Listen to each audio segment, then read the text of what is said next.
It's the Locked On Podcast Network, your team every day.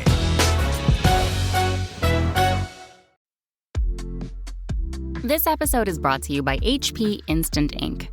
No one is reading your mind, but HP Instant Ink knows when your printer is running low and sends new cartridges before you run out. So you never have to think about ink. For details, visit hp.com/instant ink Spotify. Conditions apply. You are Locked On Vols, your daily podcast on the Tennessee Volunteers. Part of the Locked On Podcast Network, your team every day. Hey everybody, and welcome into a Thursday edition of Locked On Vols, part of the Locked On Podcast Network. I'm your host, Eric Kane, @_Kaner on Twitter, @Locked On Vols. You guys know the rundown 5 days a week. You can find this podcast each and every place you listen to your podcast. There's a link tree, link in both my Twitter bios, and you can check out all the listening options there. Got a fun show coming up here on a Thursday. We're going to hit two different positions in our position preview countdown. Of course, Media Day scheduled for Tuesday for the University of Tennessee, and then the first practice of fall camp will be Wednesday morning. So we're going to try to get as many positions as we can right up until that Tuesday start day, but if we have to, we'll continue on into camp. But nonetheless, going to talk about the quarterbacks in segment number one. Guys, you know this. There's no new updates on quarterbacks, but we'll continue to go over rinse, repeat, and we'll talk quarterbacks in segment number one. In segment number two, we'll discuss the tight ends. How big of a variable will the tight ends be for Josh Heupel and Alex Golesh in this offense? I think it could be a big one. That's coming up in segment number two. And in segment number three, the NBA draft is upon us tonight. Where will Jaden Springer, where will Keon Johnson go, and will Eve Pons be selected for the University of Tennessee to the NBA draft? All that and more here on a Thursday show. Want to go and say, with the NBA draft coming up, NBA Draft Go chat for Locked On NBA Draft host Rafael Barlow and Locked On NBA host John Carrillis. They're going to be live this year covering the NBA draft. It's Locked On NBA Draft 2021, brought to you by our friends at Built Bar, where you can get the local expert and analysis on every single pick. Follow the Locked On NBA on YouTube today and watch our live coverage on July 29th at 7 o'clock Eastern Time. So that will be exciting. I would encourage you guys to tune into that. So let's get into a position preview. Here are the quarterbacks.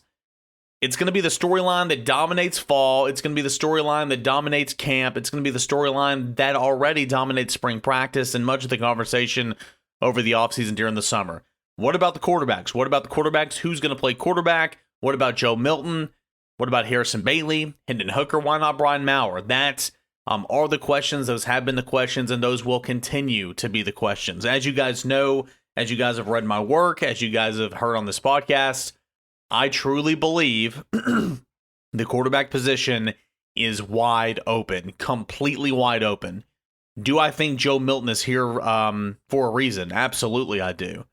But do I think that reason, or do I think he was guaranteed a starting position if he came to Tennessee? No, absolutely not. I don't think Josh Heupel, and I don't think this coaching staff operates in that manner. I think that you go out and say, hey, you'll have every opportunity to come in here and earn that job and to win that job.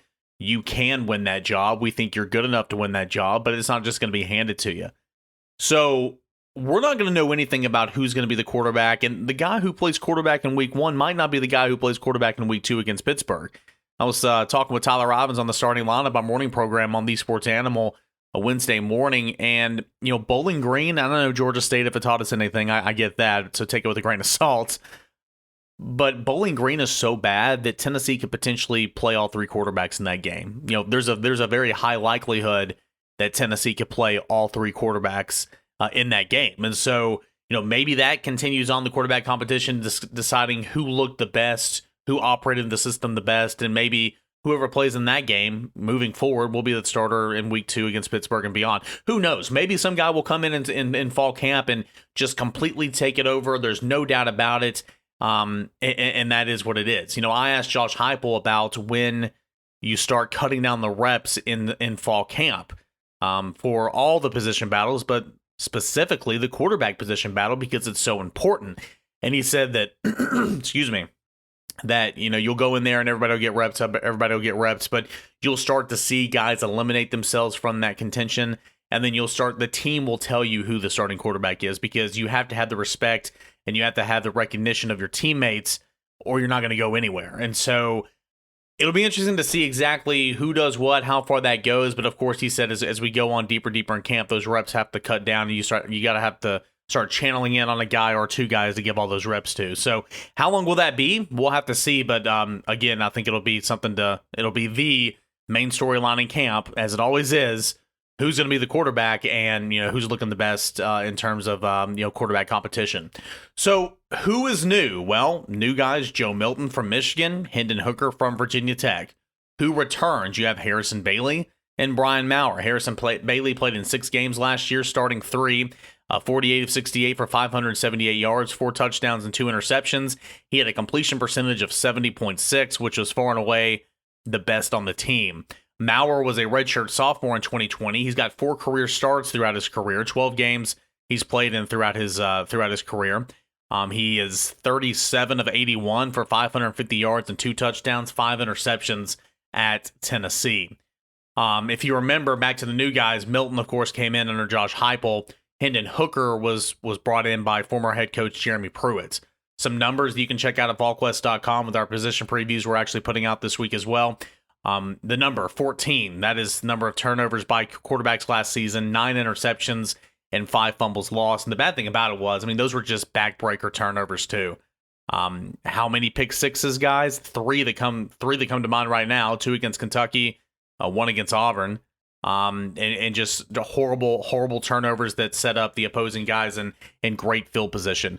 45%, that's percentage of passing yards gained on first down in 2020.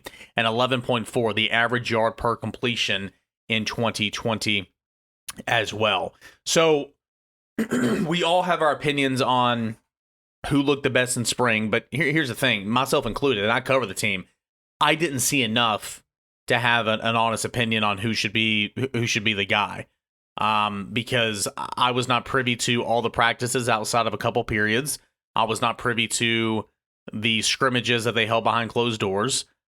I saw an open practice. I saw a couple periods during regular practice where they do the same thing over and over again. The majority of it's individual. You got some, passing on air, 7-on-7 or 7. Not even 7-on-7s. I don't know why I'm saying that. It's the offense coming together and throwing routes on air. I saw that a lot. But and then we saw the orange and white game, and so you guys saw a lot of the same things that I got, and you guys might have different opinions than me. And I know Harrison Bailey balled out in the orange and white game, but goodness gracious, guys, did you see who was playing defensive back? Did you see who was playing defensive line, giving him a rush? I'm not trying to take anything away from Harrison Bailey because I do think, hey, good for him. He took advantage of it and he balled out. He looked great. But, and I've been told by numerous sources that in the scrimmages behind closed doors prior, when they had a little bit of a rush, when they mixed up the game plan a little bit, that he struggled a little bit. I've been told that Hendon Hooker's been the most consistent throughout all of spring practice, and then you wouldn't know that from the orange and white game. Goodness gracious, he looked awful, didn't he? He looked horrendous. Joe Milton, haven't seen him play in person yet. I've seen tape of him playing in Michigan. Looked really good at the beginning of 2020, and then ultimately looked worse and worse and worse and lost his job. The fact that all these quarterbacks are here, they've all been starters at one point or another, but they've never held on to the job for one reason or another. I guess you got to take Harrison Bailey out of that mix because he finished last season as the starting quarterback. So it will be interesting. But the things that you are looking for from Josh Heupel and Joey Halsey, who can operate within the system who can operate within the system at the pace that they want to go. Meaning, sure, they want to go fast. Who can get to the line? Who can call the plays? Who can operate in the system at this fast pace? Who is the more accurate passer? And then finally, who is the more mobile quarterback? That's kind of the checking list. All right. And so Joe Milton has 15 less practices than Harrison Bailey and Hendon Hooker. That's my thing right now. I think Joe Milton is who fits this offense the best, but I think he's already at a disadvantage because he's 15 practices behind Harrison Bailey and Hendon Hooker when all three of those guys are competing for this starting job. So it will be interesting. I'm really looking forward to watching this quarterback battle go on. Joe Milton, he's about 6'5", about 235, 240. He's a big guy. He's got a strong arm. He struggles with accuracy. Harrison Bailey, I think, has a good enough arm. I think he's accurate. I think that he's poised. And then Hendon Hooker is experienced. I think he makes the right plays. I think that he protects the football Maybe better than all three of them, but than the other two. But again, he threw a pick six in the spring game as well. So it'll be interesting. But if I'm a Tennessee fan right now, the fact that Josh Heupel is your quarterback's coach, along with Joey Halsey, but Joey Halsey's even said it himself, Joey Halsey is an extension of Josh Heupel. They've been in the same meeting room for the last 13 years, and he played for him in Oklahoma. The fact that Josh Heupel is your quarterback coach should give you some resolve, because look at Drew Lock, look at Sam Bradford, look at Mackenzie Milton, look at Gabriel or whatever who's down there right now. A lot of good quarterbacks that have come up under the tutelage of Josh Heupel. So that is your quarterback position preview. Bottom line, we don't know anything right now, but hey, maybe in 2 weeks from now, we'll have a better idea. And of course, we will keep you updated here on Locked On Vols. We will come up in segment number 2, take a look at the tight ends. But first, my friends at rockauto.com. Why choose to spend up to 30%, 50%, even 100% more for the same parts from a chain store or a car dealership? RockAuto.com is a family business serving auto parts to customers online for over 20 years. They do it for the professionals as well as the do-it-yourselfers. The prices are always so reliably low for every single customer. They have everything you could possibly need: brake parts, tail lamps, motor oils, even new carpets. Go explore their easy-to-navigate through website right now. Find the solution for every single one of your auto part needs. So right now, I want you to go to rockauto.com, and I want you to see all the parts that are available for your car and for your truck. While you're there, write Locked On in the How Did You Hear About Us box so they know that we sent you here at Locked On Vols. Write Locked On in the How Did You Hear About Us box so they know that Locked On Vols sent you there. Amazing selection, reliably low prices, all the parts your car will ever need. Visit my friends at rockauto.com. Our position previews roll on here on Locked On Vols. Segment number 2 of a Thursday show. We talked quarterbacks in segment 1. We'll talk NBA draft projections for Keon Johnson, Jaden Springer coming up in segment 3. But right now, let's talk about the tight end position. If you guys have been listening to this podcast and again reading it in my work, I've been kind of high on the tight end position, and really, I mean, the numbers kind of back what I'm trying to say, but it's not like they're overwhelmingly in support of my narrative here. Let me give you a number right here. 10. That's the number of receptions by Central Florida tight ends last season. 10. That is not many. But if you break down those 10 receptions, the majority of those came in the red zone, and there was still a high touchdown rate within those 10 receptions. Go back and look at Alex Golesh at his previous stops at Illinois and some other places. What he's transformed at the tight end position with that personnel has been pretty incredible. And if the spring game showed us anything, that Tennessee, when it gets at the goal line, will want to send that tight end in motion and want to use that tight end at or around the goal line. And so I think the tight end position could be an X factor for the Volunteers this year and moving forward. But again, it's still a position that doesn't have a lot of productivity, okay? So the conversation starts with Princeton Fant. Princeton Fant has played outside linebacker. He's played defensive tackle. He's played, goodness, I think he played running back a little bit. I mean, he's played everything, but he's kind of settled in at tight end the last couple of years. And he emerged last season as being Tennessee's number one option at tight end. And he also had, was used pretty well down the stretch for Tennessee. You saw Fant start picking up more and more receptions as the season went on. He finished 2020 with 12 catches for 103 yards and a touchdown. Those are not big time numbers, but again, he can play lineup on the line of scrimmage at tight end. He can line up at H-back.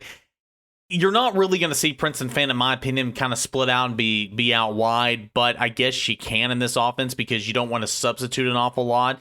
Again, at VolQuest.com, when we're doing the same series, I'm taking a lot of my work at VolQuest.com and my coworkers' work and putting on this podcast. I'm sure you guys have kind of picked up on that blueprint, but hey, that's okay. That's called working smarter, not harder.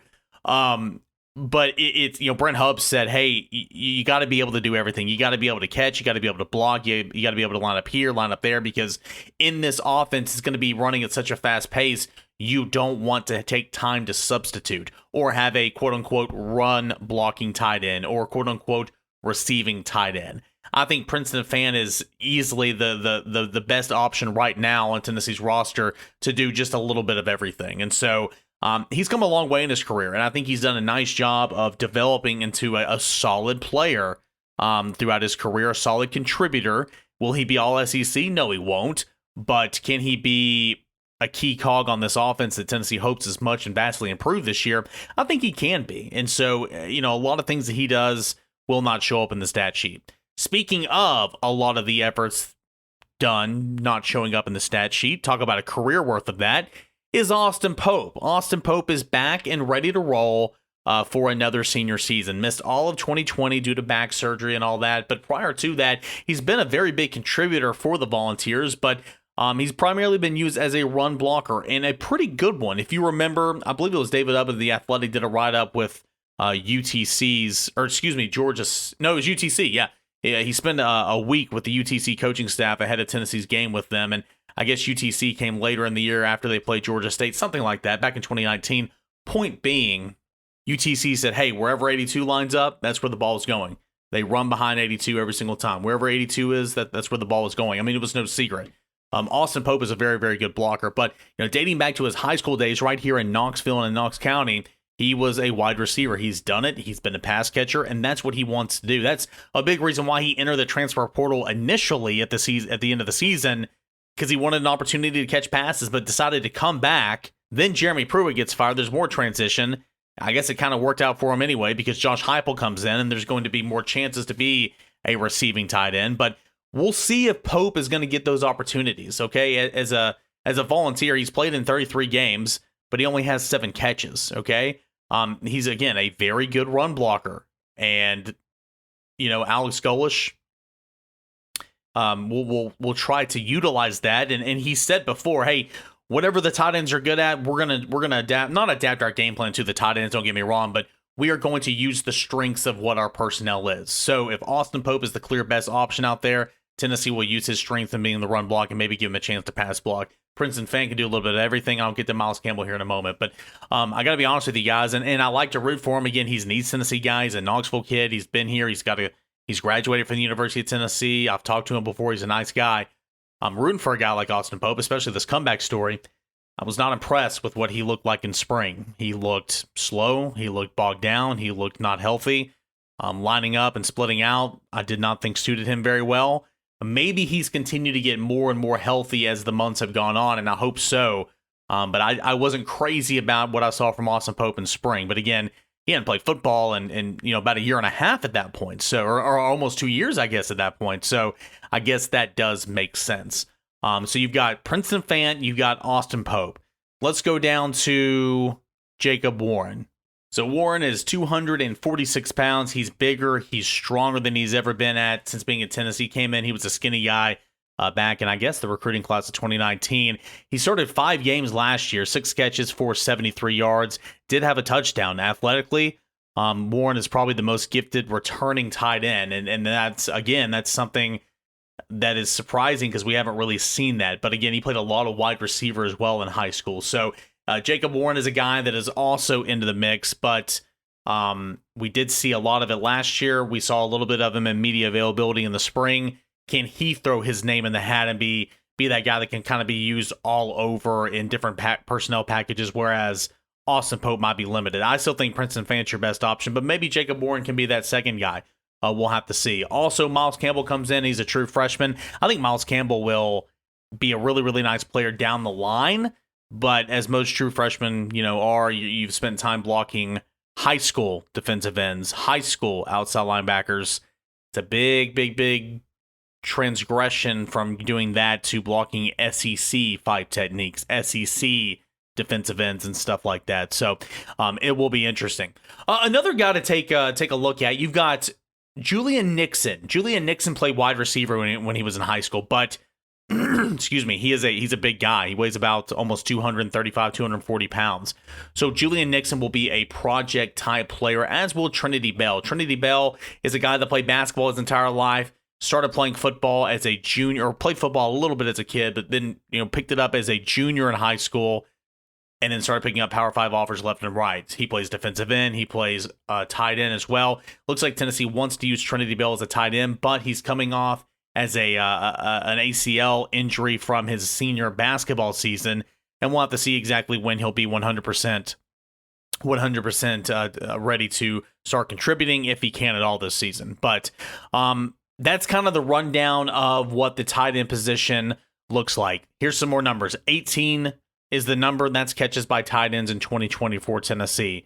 21, that is the number of pass attempts to tight ends. So every time the tight ends were targeted 21 times, of those 21 targets, tight ends came down with 18 receptions. I expect those numbers to blossom a little bit even more, even though, again, at UCF last year in only 6 games, the tight ends had only 6 receptions. So we'll have to see. The strength would obviously be experience, but excuse me, how much experience can you really kind of put some weight on in this new offense? Because sure, Austin Pope's played an awful lot, Princeton fans played an awful lot, Jacob Warren played a lot in 2020, but this is a brand new offense. This is a brand new system. This is a brand new skill set. How much will the tight ends be used at all?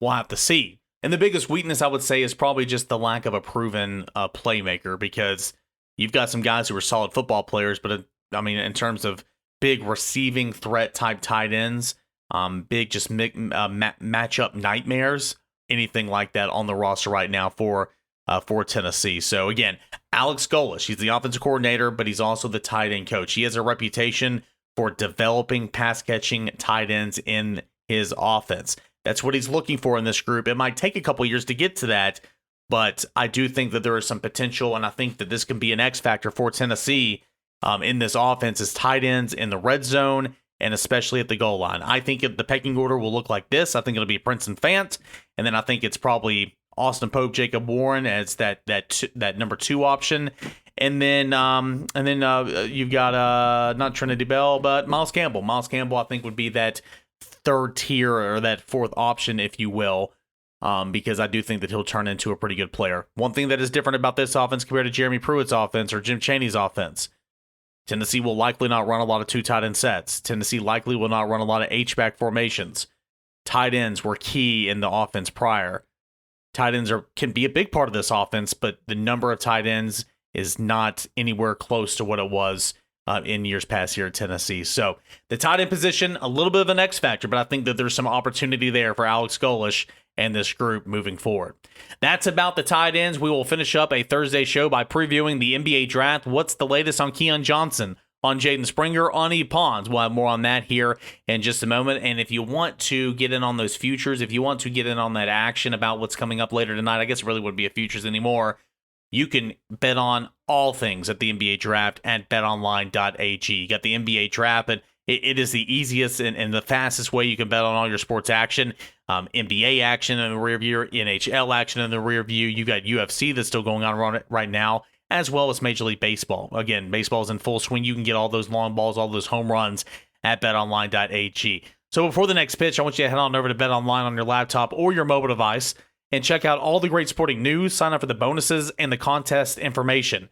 I don't want you to sit on the sideline anymore. I want you to get in the game and put your knowledge to use, make some coin, and put it in your pocket. Again, the NBA draft is tonight.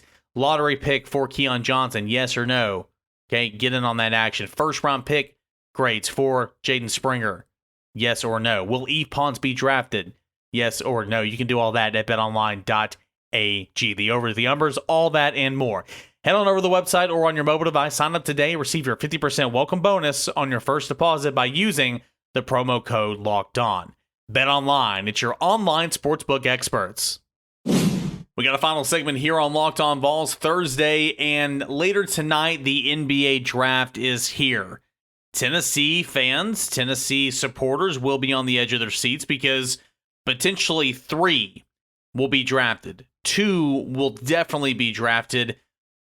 2 potentially could be lottery picks, most likely just first-round picks, maybe 1 a lottery pick, all that and more. It's Keon Johnson, it's Jaden Springer, and it's Eve Pons. So, the last time Tennessee had 3 players drafted in an NBA draft, it was back in 2019 with Grant Williams, Admiral Schofield, and Jordan Bone. If Keon Johnson and Jaden Springer become 2 first-round picks, it'll be the first time a pair of Volunteers are selected in the first round since 1977 with, hey, who are these guys? Bernard King, Ernie Grunfeld. They were picked at 7 and 11 overall, respectively. So what's this mean for Tennessee? Where are these guys? Of course, Johnson and Springer, the one-and-dones. Eve Pons stayed for 4 years. He's got SEC Defensive Player of the Year on his resume. Where could it mean for all these type of guys? Well, Keon Johnson, again, it depends on where you look. There are a ton and tons of mock drafts out there. We'll start with Keon Johnson, who will likely go before Jaden Springer, okay? Keon Johnson, CBS Sports has him at number 11 overall to the Charlotte Hornets. The description, extremely good athlete out of Tennessee who set the vertical leap record of the combine. Of course, yeah, I didn't mention that. The Hornets are already having fun with LaMelo Ball, Miles Bridges. I think adding Keon Johnson to the mix would make them a top 3 league pass alert team. Sports Illustrated has Keon Johnson at number 16 overall to Oklahoma City, the Thunder. Johnson is one of the wider ranges of any projected first-round picks. He could sneak into the top 10 or fall into the late teens. That is true. Concerns about his below-average jump shots and ball skills have put his stock in flux. Johnson needs to refine his offensive game to maximize his considerable potential, but has a better feel than most typical project wing and a tough, defensive-oriented mindset that could expedite his path to useful minutes. He's one of the best athletes in the draft, no duh. And the Thunder have time on their side and can certainly afford to take a swing here if they wind up making this pick. So we know that about Keon Johnson. He's a great defensive-oriented person. He can guard all around the perimeter. He can guard most positions on the court. He's athletic. He's the most athletic guy on the court anytime he steps on it, usually at least at the college level. And again, he did break that combine record for vertical leap. So we know, watching Tennessee basketball, we know that about Keon Johnson. Yahoo Sports has Keon going number 8 to the Orlando Magic. Johnson broke 20-year-old record with an insane vertical jump at the NBA Draft Combine on June 8th with a 48-inch leap. And you go on in this description for Yahoo Sports. He's one of the quickest guards in transition. He has a first great step off the dribble. Johnson could be a great shooting guard to add alongside Markelle Fultz and Cole Anthony next season. Bleacher Report has Keon Johnson going number 10 to the Memphis Grizzlies. The Ringer has Keon Johnson going to number 20 to the Atlanta Hawks. So again, just in the last couple of things, we had 2 lottery picks and number 8 per Yahoo, number 10 per Bleacher Report, and then we had number 20 per the Ringer for Keon Johnson. Sports Illustrated has him kind of in the middle at number 16. CBS Sports has him at number 11. So you're right. There are such a variation of where we could see Keon Johnson going in this draft. I believe he will sneak into the lottery sector and he will be a lottery pick. What about Jaden Springer? You've seen his draft be as high as in the not the teens, but in the first 10, top 10 at some points in the offseason. And then now you're going to see him sliding all the way back to the end of the first round. Jaden Springer, per CBS, number 29 to the New York Knicks. The Knicks might deem it necessary to upgrade to the guard spot this offseason. If they do, they get a good one in Jaden Springer. A true combo guard out of Tennessee, hits 43.5% of his three-pointers and has a knack for scoring the bucket to go with his bulldog defensive mindset. He fits what this new Knicks front office looks for in prospects and fits a need as well. Sports Illustrated, number 29 to the Phoenix Suns.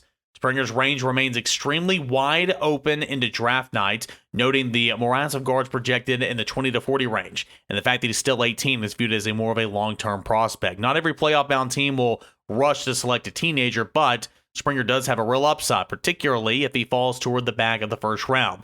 He battled injuries during a productive freshman season and projects to be a solid defender with an unorthodox but effective floor game. He's still one of the more, I think they're trying to say, decisive here. That word makes no sense. I think they're trying to say decisive players in the class, as scouts remain split on where his upside lies. In watching Tennessee basketball, guys, we know that Jaden Springer, again, that was from Sports Illustrated, who projects Springer to go 29 to the Suns.